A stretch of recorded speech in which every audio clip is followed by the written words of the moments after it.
கொடுக்கின்ற இடத்துல நீயும் வாங்குகின்ற இடத்தில் பிற்படுத்தப்பட்ட மக்கள் இருக்காங்கன்னு பேசவே பேசாதீங்க. எங்களுக்கான உரிமை எங்களுக்கு அரசியலமைப்பு சட்டம் தருது. நீ கொடுக்கல, நாங்க கொடுத்தா, காந்தி கொடுத்தாரு, நேரு கொடுத்தாரு, அவரு கொடுத்தாரு, RSS கொடுத்தாரு, ஒருத்தரும் கிழிக்கல.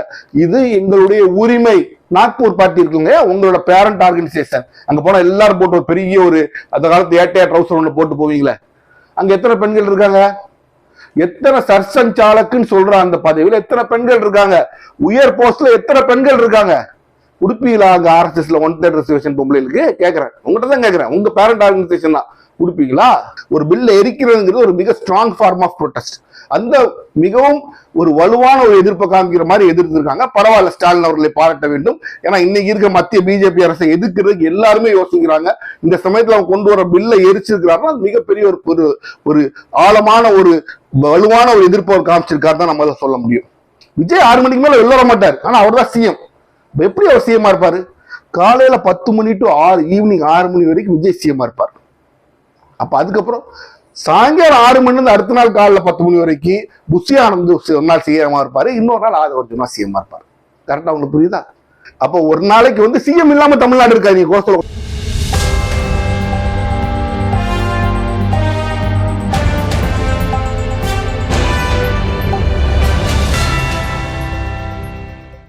ஹலோ ஃப்ரெண்ட்ஸ், வெல்கம் டு உண்மையும் பொய்மையும்.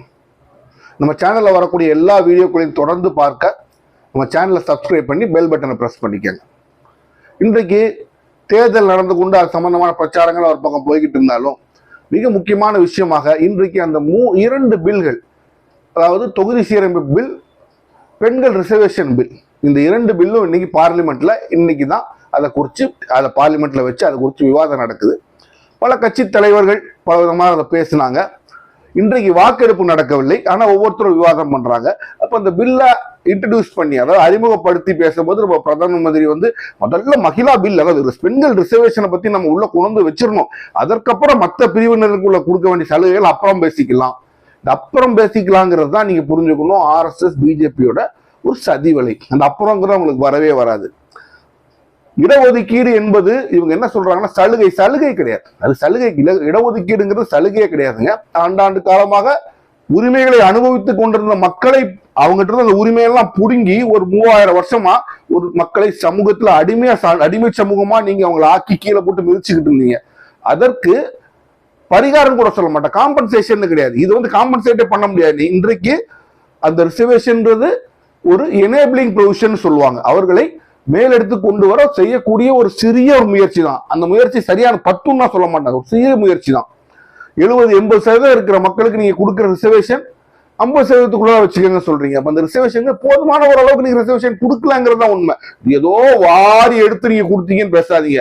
நீ கொடுக்கின்ற நிலைமையில் நீ கொடுக்கின்ற இடத்துல நீயும் வாங்குகின்ற இடத்தில் பிற்படுத்தப்பட்ட மக்கள் இருக்காங்கன்னு பேசவே பேசாதீங்க. எங்களுக்கான உரிமை எங்களுக்கு அரசியலமைப்பு சட்டம் தருது.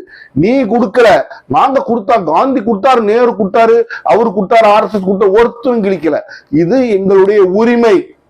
நீங்கள் எங்கள் உரிமையை பறித்ததற்கு என்கிட்ட வந்து ஐயா நான் தெரியாம பறிச்சுட்டேன், இனிமேல் பண்ண மாட்டேன், இதை மட்டும் நீங்க வச்சுக்கங்க, நீ என் காலில் வந்து கேட்கிற மாதிரி தான் நான் இதோட அர்த்தம். அப்ப ரிசர்வேஷன்ங்கிறது யார் அடிமைப்படுத்தினார்களோ அவர்கள் அடிமைப்படுத்தின மக்கள்கிட்ட ஐயா மன்னிச்சுக்கங்க, இனிமேல் நாங்க இப்படி பண்ண மாட்டோம், இது நாங்க பண்ண தப்புக்கு ஒரு சிறிய பிராயச்சித்தம் தான் அது உண்மை. அதுதான் ரிசர்வேஷன். எவனுக்கு கொடுத்தான்னு சொல்லாதீங்க, அது தவறான விஷயம். அப்புறம் இது மறக்கவே கூடாது. பெண்களுக்கு இப்படி ஒரு வாய்ப்பு திருப்பி வர பெண்களை நம்ம இந்த பில்ல பாஸ் பண்ணலைன்னா எல்லாரும் பெண்களுக்கு விரோதமான குற்றம் செய்தவளாக ரைட்டு ஒத்துக்கிறேன். நாக்பூர் பார்ட்டி இருக்குங்க, உங்களோட பேரண்ட் ஆர்கனைசேஷன். அங்க போனா எல்லாரும் போட்டு ஒரு பெரிய ஒரு அந்த காலத்து ஏட்டையா ட்ரௌசர் ஒண்ணு போட்டு போவீங்களே, அங்க எத்தனை பெண்கள் இருக்காங்க? எத்தனை சர்சன் சாலக்குன்னு சொல்ற அந்த பதவியில் எத்தனை பெண்கள் இருக்காங்க? உயர் போஸ்ட்ல எத்தனை பெண்கள் இருக்காங்க? உடுப்பீங்களா அங்க RSSல 1/3 ரிசர்வேஷன் பொம்பளைகளுக்கு? கேட்கிறேன், உங்ககிட்ட தான் கேட்கிறேன். உங்க பேரண்ட் ஆர்கனைசேஷன் தான் கொடுப்பீங்களா? கொடுக்க மாட்டீங்க. கொடுக்க உங்களால முடியாது, ஏன்னா உங்களுக்கு மனசு கிடையாது. அப்ப இது எதுக்கு கொண்டு வர்றீங்க? அப்போ கேட்கணும் இல்லையா? அந்த ரிசர்வேஷனை குறித்து பேசக்கூட மனம் இல்லாத ஒரு நபர் இங்க வந்து ஏன் ரிசர்வேஷன் கொடுக்கணும்னு துடிக்கிறாங்க? காரணம் என்ன தெரியுமா? இந்த தொகுதி சீரமைப்பு பில்ல இதை காமிச்சு பின்னால் தள்ளி விட்டுறணும். இந்த குறுக்கு புத்தி, இந்த திருட்டு புத்தி தான் 3000 வருஷமா உங்ககிட்ட இருந்து இன்னும் தொடர்ந்து வந்துகிட்டு இருக்கு. அதே திருட்டு குயுக்தி புத்தியை தான் நீங்க இங்கேயும் பயன்படுத்துறீங்க. அந்த குயுக்தி புத்தியில மக்கள் ஏமாந்து போன காலம் ஒண்ணு இருந்துச்சு. இன்னைக்கும் சில பேர் ஏமாறுறாங்க. ஆனா பெருவாரியான மக்கள் தங்களோட உரிமையை உணர்ந்து அதை மீட்டெடுத்து கொண்ட காலம் இது. உங்களை வைக்க வேண்டிய இடத்துல ஒரு காலத்துல வைப்பாங்க, வருத்தமே படாதீங்க. இப்ப கேட்டா சொல்ற காரணம், விமனுக்கு நம்ம 1/3 ரிசர்வேஷன் கொடுக்குறோம்ல, அப்ப அதுக்கேற்ற மாதிரி 350 சீட்டு அது 815 ஆக்கித்தான் ஆகணும். ஏன் இருக்கிற 540 கொடுங்க, இருக்கிற 540 121 சீட்டை கொடுங்க. 543ல 1/3 121 சீட்டு கொடுங்க. உங்களுக்கு எங்க வலிக்குது? சரி, இவ்வளவு பயங்கரமா பேசுற நீங்க எத்தனை விமன் எம்பி வச்சிருக்கீங்க? எத்தனை விமன் எம்பி நீங்க வச்சிருக்கீங்கன்னு மூளை யோசிச்சு பாருங்க. ஏன்னா நீங்க தான் பெருசா வானத்துக்கு பூமிக்கு குதிக்கிறீங்க. எத்தனை உமன் எம்பி வச்சிருக்கீங்க? எத்தனையோ 20 ஸ்டேட்ல நாங்க ஆட்சியில இருக்கோம்னு சொல்றீங்க. டெல்லியில மட்டும் ஒரு உமன் சிஎம் வச்சிருக்கீங்க. அவங்க யாரு? அவங்க பாதி சிஎம், ஃபுல் சிஎம் கிடையாது. ஏன்னா டெல்லியில உள்ள பாதி பவர் சென்ட்ரல் கவர்மெண்ட் கையில தான் இருக்கு. அந்த சிஎம்க்கு அவங்க போலீஸ் மேலே கண்ட்ரோல் கிடையாது. இப்படி நிறைய விஷயங்கள் அங்க சென்ட்ரல் கவர்மெண்ட் கையில தான் இருக்கும். அப்போ ஒரு பாதி சிஎம் தான் விமன் கொடுத்துருக்கீங்க. திடீர்னு நீங்க விமன் மேல அவங்களுக்கு பாசம் வந்துச்சு, அதுவும் இடஒதுக்கீடு எதையுமே டிஸ்கஸ் பண்ண உடனே எல்லாம் சந்தோஷமா இதை ஒத்துக்குவாங்க. யாரும் எதிர்க்க போறது கிடையாது. ஏன்னா எதிர்த்தா அது தவறு, அது மாற்றுக்கிறது கிடையாது. ஆனா இதற்கு இத்தனை நாள் முட்டுக்கட்டை போட்டு இருந்த ஆள் யாருன்னு பார்த்தா நீங்க தான். அரட்டோசர் பார்ட்டி, நாக்பூர் அரட்டோசர் பார்ட்டி தான் ஏத்துக்கிட்டு இருந்துச்சு மறைமுகமாக. இன்றைக்கு நீங்க உங்களுக்கு திடீர்னு ஆசை வந்தது காரணம் என்னன்னா, இது எப்படி நடந்துரும், இன்னைக்கு இல்ல நாளைக்கு நம்ம போன அப்புறம் இன்னொருத்த கொண்டு வந்துருவான், எப்படினாலும் அது பாஸ் ஆயிரும். காங்கிரஸ் வந்து இந்நேரத்துக்குள்ளே கொண்டு வந்திருக்கும். அப்போ நம்ம நாளைக்கு கேட்பான, இவ்வளவு வரைக்கும் கொண்டு வரலங்க, கொண்டு வரதோட உங்களுக்கு ஒரு அதுக்காக தான் நீ கொண்டு வரீங்க. அது மட்டும் இல்ல, அந்த காமிச்சு தொகுதி சீரமைப்பு பேசிடணும். பிரதம மந்திரி தொகுதி சீரமைப்பு பத்தி பேசவே மாட்டாரு. ஏன்னா அவர் மட்டும்தான் புத்திசாலி இந்த உலகத்துல. மற்றவெல்லாம் தலையில குள்ளா போட்டேன் அவங்களை பத்தி குள்ளா போட்டவங்க கேவலமானவங்க, குள்ளா போட்ட முட்டாள். சரிங்களா? அப்படிதான் அவர் நினைக்கிறார். ஆனால் எல்லாருக்கும் இதுக்கு பின்னால் உள்ள சூழ்ச்சிகள் தெரியும். அப்ப அங்க கர்நாடகாவில் ஒருத்தர் இருக்கார், தேஜஸ்வி சூர்யான்னு ஒரு எம்பி இருக்கார். நீ என்னத்துக்கு பேச வந்திருக்க? என்ன பில்லை பத்தி பேசுற? பில்லு இந்த தொகுதி சீரமைப்பு பண்ணணுமா பண்ணக்கூடாதா? இந்த பில் பாஸ் ஆகணுமா பாஸ் ஆகக்கூடாதா? விமன்ஸ் ரிசர்வேஷன் பாஸ் ஆகணுமா பாஸ் ஆகக்கூடாதா? திமுக கருப்பு சட்டையோட போய் நிக்குது. இன்னொன்னு, கருப்பு சட்டை போடுற அளவுக்கு இது பெரிய விஷயம் இல்லை. நீங்க பெண்கள் எதிர்க்கிறீங்கன்னு பேசினா பரவாயில்ல. திமுக ஒரு தேச விரோத சக்தி, அவர்கள் பிரிவினைவாதிகள். யாருப்பா நீங்க அதை சொல்றதுக்கு? ராஜா சரி, யாரா பார்த்து பிரிவினைவாதன்ற? 1971 இந்தியா பாகிஸ்தான் வாரில் நீங்கள் எத்தனை ரூபா கொடுத்தீங்க? ஒவ்வொரு ஸ்டேட்லயும் இந்தியாலே ஹையஸ்ட் 6 கோடி ரூபா கொடுத்தது நாங்க தான்டா. 1999 கார்கில் வார்ல 2 பேர்லயுமே டிஎம்கே தான் இருந்துச்சு. டிஎம்கே கவர்மெண்ட்ல கார்கில் வாருக்கு 100 கோடி ரூபா கொடுத்தது நாங்க தான், அதுவும் ஹையஸ்ட் தான் அப்படின்னு ராஜா சொல்றாரு. அதுல ஒன்ன சொல்ல மறந்துட்டார். என்ன அப்படின்னா, சில ஆண்டுகளுக்கு முன்னாடி வரைக்கும் இந்திய தேசிய கொடிய RSS ஹெட் குவார்டர்ஸ்ல ஏற்ற மாட்டாங்க. அதுக்கு பதில் சொல்லியா நீ? வெறும் மூவர கொடி ஏற்ற மாட்டாங்க, அதான் உண்மை. அந்த துவஜா, பக்வத் துவஜாமாங்க, அந்த காவி கொடி தான் அங்க பறக்கும். இந்தியாவுடைய தேசிய கொடி ஏற்றப்படாது. அவங்க எல்லாம் தேசபக்தி உள்ளவங்க. இந்தியாவோட தேசிய கொடியவே ஏற்றுறத கேவலம் நினைச்சவங்க எல்லாம் தேசபக்தி உள்ளவர்கள். நம்ம எல்லாம் தேசபக்திக்கு நமக்கு சம்பந்தமே கிடையாது. அதுதான் உண்மை. அவர்கள் தலைவர் சொல்லிக்கிட்டு இருக்கவங்க, ஐயா நான் இனிமேல் பிரிட்டிஷ் கவர்மெண்ட்டுக்கு விசுவாசமாக இருப்பேன், பிரிட்டிஷ் நாகரிக அரசு விசுவாசமா இருப்பேன், விரோதமான செய்ய மாட்டேன்னு மணிப்புலேட்டர் எழுதி கொடுத்த வம்சத்துல வந்தவன்லாம் இன்னைக்கு பேசுறானுங்க தேசபக்தி. இவங்க தேசபக்தி என்னன்னா, என் கையில இருந்தா நான் பேசுவேன், இல்லைன்னா காலில் உழவு ரெடியா இருப்பேன், குதிக்கவும் ரெடியா இருப்பேன், காலில் உழவு ரெடியா இருப்பேங்கிறது அவங்களோட தேசபக்தி. அப்ப இந்த தேசபக்தி தான் தேசபக்தின்னு நிறைய பேர் சொல்லிக்கிட்டும் திரியுறாங்க. அதான் அவங்களுக்கு ஓட்டும் வாங்கி கொடுக்குது. இது ஒரு பக்கம் போயிட்டு இருக்க. கரெக்டா அந்த விஷயத்த இவர் பிடிக்கிறாங்க, பிரியங்கா காந்தி. என்னங்க அது பேக்வர்ட் கிளாஸஸ் 70-80% இருக்காங்க, எல்லாரும் இருக்காங்க, அதை பத்தி பேசுறாங்க. இந்த பிரிவு அந்த பிரிவுக்கு நம்ம அப்ப பாத்துக்கலாம்னா, இந்த பிரிவு அந்த பிரிவு நீங்க எப்படி எவ்வளவு சாதாரணமா சொல்லிட்டு போறீங்க? பிற்படுத்தப்பட்டவருக்கும் ஷெட்யூல் காஸ்ட் ஷெட்யூல் ட்ரைப்ஸையும் நீங்க எவ்வளவு சாதாரணமா தள்ளி விட்டு போயிருவீங்களா? அவங்க ஜனத்தொகையில் எத்தனை % இருக்காங்க, நீங்க அவங்களோட உரிமைகளை பேசாம நீங்க எப்படி வைப்பீங்க அப்படின்னு சொல்லி ஒரு அருமையான கேள்வி கேட்கறாங்க. அகிலேஷ் யாதவ் ஒரு சூப்பரான பாயிண்ட் சொல்றாரு. நீ எதுக்கு இவ்வளவு செய்யற? டீலிமிட்டேஷனுக்காக மட்டும் இல்ல, நீ சென்சஸ் எடுக்க விருப்பப்பட மாட்டேங்கிற.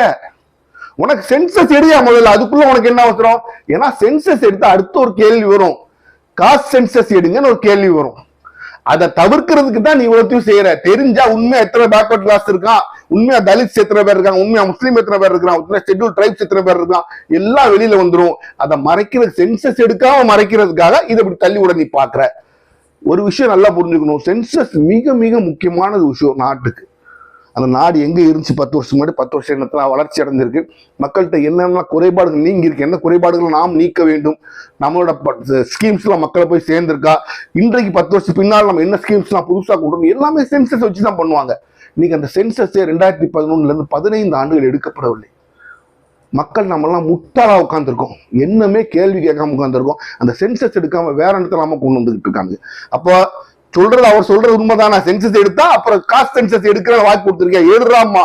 அப்ப இவங்களோட உண்மையான நிலைமை தெரிஞ்சிடும்.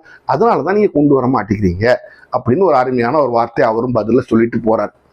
அப்போ இதுல அந்த பக்கமா நின்று ஆதரிக்கிற ஒரே இதுல பாதிக்கப்பட போறது இந்த டீலிமிட்டேஷன் தொகுதி சீரமைப்பு. முன்னாடியே சொல்லியிருக்கேன், தென் மாநிலங்கள் தான். ஆனால் எல்லா இடத்துலயும் ஒரு எட்டப்பன் ஒரு பச்சவந்தி இருக்கணும் இல்லையா? அந்த வேலை இந்த சமயத்துல சந்திரபாபு நாயுடு நல்லா பண்ணும். நாங்க ஆதரிச்சு தான் பேசுவோம் அப்படின்னு அவர் பேசுறாரு. அப்ப திரு சூர்யா, அவர் பிஜேபி எம்பி தேஜஸ்வி சூர்யா சொல்றாரு, இதை விட பெட்டர் டீல் சவுத் இந்தியா கிடைக்காது. ஏன்னா டீல் கிடைக்கும்? நான் உன்கிட்ட கேட்டேன்னா டீல், உங்ககிட்ட நான் கேட்டேன்னா டீல். இதே 543 இருந்துட்டு போகுது. உன்னை யார கூட்ட சொன்னா? ஒழுங்கா அவருக்கு ஒரு விஷயத்த இது உடைச்சு கீழே போட்டு இதோட பெஸ்டா ரிப்பேர் பண்ண முடியாதுன்னு சொல்ற மாதிரி இருக்கு. ஏன்டா அதை உடைக்கிறீங்கன்னா உங்களை நாங்க கேட்கிறோம், என்ன தேவை? இப்ப என்ன தேவை வந்துச்சு? 543 815 850 கூட்டுறதுக்கு என்ன தேவை வந்துச்சு? ஒண்ணுமே தேவை வரல. வராம நீங்களா கூட்டி இதோட பெட்டர் டீல் கொடுக்க முடியாது. உங்களுக்கு இதான் செய்யணும். நான் உன்கிட்ட செய்ய சொன்னா செய்யவே சொல்லியே. கேட்காத ஒரு விஷயத்த நீயா செஞ்சுக்கிட்டு இதுதான் நல்லபடியா செய்ய முடியும் நான் செய்ய சொன்னா சொல்லலையே. அப்ப நீயா செய்யற. அப்ப நீ அதை மீறி செய்கின்ற ஒரு வயலேட்டர், ஒரு சட்டத்தை மீறுபவன் தான் நம்ம பிஜேபியில பார்க்க முடியும். அப்ப தேஜஸ்வி சூர்யா சொல்ற மாதிரி பெஸ்ட் டீல் கேட்க அவங்ககிட்ட யாரும் கேட்டாங்க? தென் மாநிலம் பெஸ்ட் டீல் கேட்கவே இல்லை. நீயாய எடுத்து எங்கள் தலையில் தூக்கி போட்டு போற சொல்றதுல அப்படி ஏத்துக்கிறதுக்கு தென் மாநில மக்கள் முட்டாள்கள் கிடையாது. அதான் நிதர்சனமான ஒரு உண்மை. இப்ப இதுல பாடுனா அதிமுக எத்தனை எம்பி இருக்காங்கன்னு தெரியல, அவங்க நிலைப்பாடு எடுக்க போறாங்க அங்க பாராளுமன்றத்துல நமக்கு தெரியல. அது ஒரு மிக முக்கியமான ஒரு விஷயம். அது எப்படி ஓட்டெடுப்பு வரும்போது தான் தெரியும். ஓட்டெடுப்பு அவங்க நாளைக்கு தள்ளி வச்சிருக்காங்க. அப்ப நாளைக்கு ஒரு காரசாரமான விவாதம் இன்னும் நடக்கும், அதுக்கு பதில் எல்லாம் கொடுக்கப்படும், அதுக்கப்புறம் தான் ஓட்டெடுப்பு நடத்தப்படும். இப்ப நம்ம எலெக்ஷன் கேம்பெயினுக்கு வந்தோம்னா இன்னைக்கு ஃபுல்லா பாத்தீங்கன்னா ஆங்காங்கே கருப்பு கொடி போட்டு கருப்பு கொடி ஏந்தி டீலிமிட்டேஷன் தொகுதி சீரமைப்பு பில்ல ஸ்டாலின் உதயநிதி ஸ்டாலினால் எரிச்சாங்க. ஒரு ஸ்ட்ராங் ஃபார்ம் ஆஃப் ப்ரொடெஸ்ட். ஒரு பில்ல எரிக்கிறதுங்கிறது ஒரு மிக ஸ்ட்ராங் ஃபார்ம் ஆஃப் ப்ரொடெஸ்ட். அந்த மிகவும் ஒரு வலுவான ஒரு எதிர்ப்பை காமிக்கிற மாதிரி எதிர்த்திருக்காங்க. பரவாயில்ல, ஸ்டாலின் அவர்களை பாராட்ட வேண்டும். ஏன்னா இன்னைக்கு இருக்க மத்திய பிஜேபி அரசை எதிர்க்கிறதுக்கு எல்லாருமே யோசிக்கிறாங்க. இந்த சமயத்துல அவங்க கொண்டு வர பில்லை எரிச்சிருக்கிறாருன்னா அது மிகப்பெரிய ஒரு ஆழமான ஒரு வலுவான ஒரு எதிர்ப்பு அவர் காமிச்சிருக்காரு தான் நம்ம சொல்ல முடியும். இவங்க எல்லாம் நடந்துட்டு இருக்கும்போது விஜய் அவர் பங்கு எதுக்கு செஞ்சிருக்காரு? சிறுமான உழைட்டு போயிட்டாரு. அவங்க ஆல்ரெடி சொல்லிட்டேன். விஜய் மேல என்ன குற்றச்சாட்டு வைக்கிறாங்க அப்படின்னா, தாவேக தலைவர் விஜய் எங்க போனாலும் 6 மணிக்கு மேல பிரச்சாரம் பண்றது இல்லை அப்படின்றாங்க. அப்ப சில பேர் என்ன சொல்றாங்கன்னா 6 மணிக்கு மேல ஐயா தானா இருக்க மாட்டாரு. குறிப்பா சொல்லணும்னா திருச்சி சிவா அவரோட பையன் சூர்யா சிவா என்ன சொல்றாரு, 6 மணிக்கு மேல உள்ள போய் அப்படின்றாரு. புரியுதுன்னு நினைக்கிறேன் உங்களுக்கு. 6 மணிக்கு மேல ஐயா இருக்கும். ஒருத்தர் கேட்கிறாரு, வெறியால ஒருத்தர் கேட்கிறாரு, இப்ப சொல்றீங்க அவர் மாநாடு நடத்தினார், மாநாடுலயே ஒரு 6 மணிக்கு மேல பேசினாரா அப்படின்னு கேட்கிறாரு. அப்ப ஒரு 6 மணிக்கு மேல எங்கேயும் வரமாட்டார் போல. 6 மணிக்கு மேல என்ன இவர் சொல்ற மாதிரி டொக்கா இல்ல வேற எது விஷயங்களா நமக்கு தெரியல. ஆனால் 6 மணிக்கு மேல வெளில வரமாட்டாங்கன்னு நிதர்சனமான உண்மையாகி போச்சு. ஏன்னா அன்னைக்கு எல்லாம் மீட்டிங் சென்னையில வந்துகிட்டே இருக்காரு. ஒரு 5 மணி கொஞ்சம் தாண்டின ஏதோ ஒரு காரணம் சொல்லிட்டு கிளம்பி போயிடுறாரு. அதுக்கு மேல பிரச்சாரம் பண்ண மாட்டேங்கிறாரு. பிரச்சாரம் எப்ப பண்ணுவாங்க எல்லா கட்சிக்காரங்களும்? நான் சிறு வயதுல இருந்து பார்க்கும்போது எல்லாரும் வீட்டுக்கு 6 மணிக்கு மேலதான் பிரச்சாரம் சூடு பிடிக்காது. 6 to 10 அந்த காலத்துல 1 மணி 2 மணி வரைக்கும் பண்ணுவாங்க. சரி, இப்ப 6 to 10 மணி முடிக்க சொல்றாங்க. 10 தான் பிரச்சாரம் சூடு பிடிக்கும். அப்ப தாவேக பிரச்சாரம் பண்ணவே மாட்டார். அப்போ இவரை சிஎம் ஆக்குனா நீங்க என்ன பண்ணுவீங்க?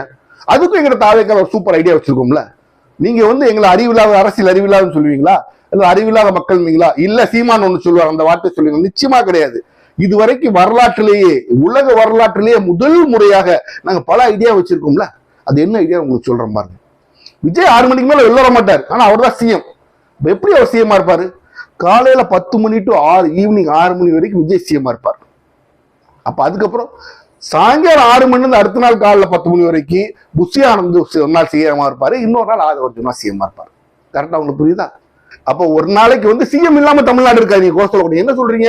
இப்படி 6 மணிக்கு மேலேயே வரலைன்னா ஒருத்தர் வரலைன்னா சிஎம் இல்லைன்னா என்ன ஆகும்? தமிழ்நாடு அட்மினிஸ்ட்ரேஷன் பிரச்சனையே வராது. 6 மணிக்கு மேல ஆதவர்ஜுனாவோ புஷி ஆனந்தோ ஒரு நாள் விட்டு ஒரு நாள் மாத்தி அவங்க இருப்பாங்க. அப்ப 2 பேர் மாத்தி இருக்கும்போது சண்டே லீவ் எந்த சிஎம் இருக்க மாட்டாரு. விஜயும் இருக்க மாட்டாரு, புஷி ஆனந்த் இருக்க மாட்டாரு, ஆதவர்ஜுனா புஷி ஆனந்த் இருக்கலாம். ஏன் இருக்க மாட்டாங்க?